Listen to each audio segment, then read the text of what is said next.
हा राजकीय डाव होता की राजकीय व्यभिचार होता?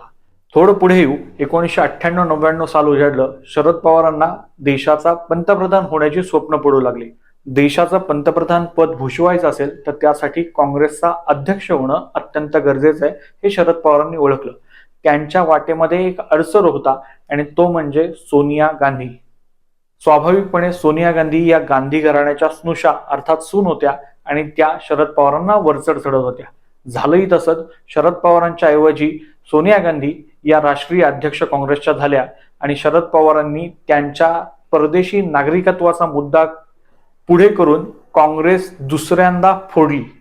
आता रोहित पवार स्वतःचाच पक्ष एकदा फोडून समाधान नाही झालं, दुसऱ्यांदा फोडला, तर हा राजकीय व्यभिचार की राजकीय डाव, हा प्रश्न पुन्हा अनुत्तरित राहतो. आता हा विषय इतक्यातच थांबतो का? तर बिलकुल नाही.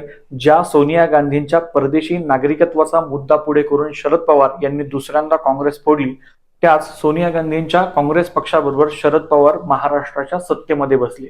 इतकंच नाही तर 2004 साली भारतीय जनता पक्षाचं एनडीएचं सरकार पायउतार झालं आणि युपीएचं सरकार सत्तेमध्ये आलं.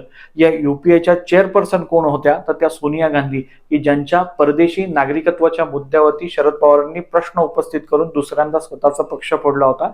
त्याच सोनिया गांधी ज्या युपीएच्या चेअरपर्सन आहेत, त्याच युपीएच्या गव्हर्नमेंटमध्ये शरद पवार 10 वर्ष कृषी मंत्री राहिले. मग रोहित पवार हा राजकीय व्यभिचार म्हणायचा का?